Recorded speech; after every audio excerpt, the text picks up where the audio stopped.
Hello everyone, সবাই কেমন আছো? আমি ভালো আছি। ঘুম থেকে ওঠার পরে মেয়েরার একটাই কাজ, ঘুম থেকে উঠো আর ঝাড়ুটা হাতে লইল, এছাড়া কোনো কাজ নাই।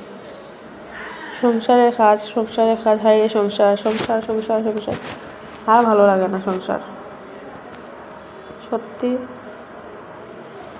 ঘুম থেকে উঠলায়, ঘর ঝাড়ু দিলায়, ঘর মুছলায়, বাসন ধুলায়, বাচ্চা কাচ্চা আছে এনারা স্নান করাও, স্কুল যাইতো, খাওয়াও, রান্না করো।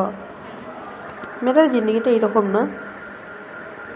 আর ছেলেদের ওই যে কত আরাম, সারাদিন কাজ করবো ঠিকই, তো যে ঘুমাইছে উঠবো 8:30-8টার সময়। আর মেয়েরার যে কাজ, ঘুম থেকে 7টার সময় উঠো আর 8টার সময় উঠো আর 9টার সময় উঠো, এগুলো তো মনেই করতে লাভ। এছাড়া এক্সট্রা তো মানুষ নেই কেউ গড়ো করতো। যারা করে 2-3 জন আছে এরা তো ঠিকই কাজ করবো মিলিয়ে বাটিয়ে।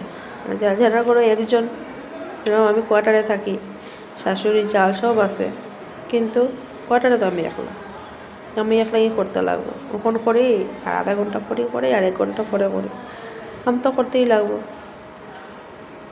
তুই চিন্তা করো মেয়েরার জীবনটা কীরকম। বিয়া করলে ওর তো বিয়ার আগে একরকম লাইফ, বিয়ার পরে একরকম লাইফ। বিয়ার আগে করতাম না মায়া করিলার, বিয়ার পরে পারি বা না পারি করতে তো লাগবো। এটাই চিন্তা করি মেয়েরা জিন্দগি। নেক্সট টাইম দেখি জন্ম যদি হয়, আমার মানুষ জন্ম যদি হয়, আমি চাই আমি ছেলে হইতাম, দেখতাম ছেলেরার জীবনটা তো ভালো কিনতে গিয়া, মেয়েরা জিন্দগি অত কষ্ট কিনতে গিয়া পরীক্ষা করিয়া ওই পরে জীবন। আমি জানি না, কিন্তু কইলাম আমার কথাটা, কেউ হাসিও না আমার কথা শুনি। আবার রান্নাঘরে ঢুকলাম, বাসন দাও, একটু বাসন না, রাতে এত সব বাসন থাকে খাওয়া দাওয়া করার পরে।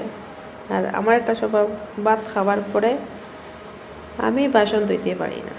ভাত খাইলেছি সেই বাজে আমার বিছনা ধরে দিতাম, এর আগে যত কাজ করবে আমি কাজ করিয়ে দিব, খাওয়ার পরে কাজ আমি করতাম না।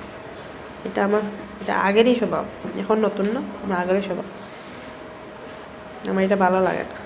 রান্নাঘর সকালে কিন্তু বসে বাসন আছে, বাসন দিয়ে দিন অসুবিধা না, কিন্তু খাওয়ার পরে বাসন ধোয়া ধুই না, আমার ভালো লাগে না।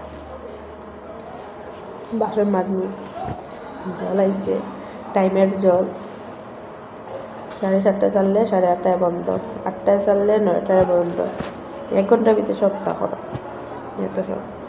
এদিকে এবার স্কুল আছে।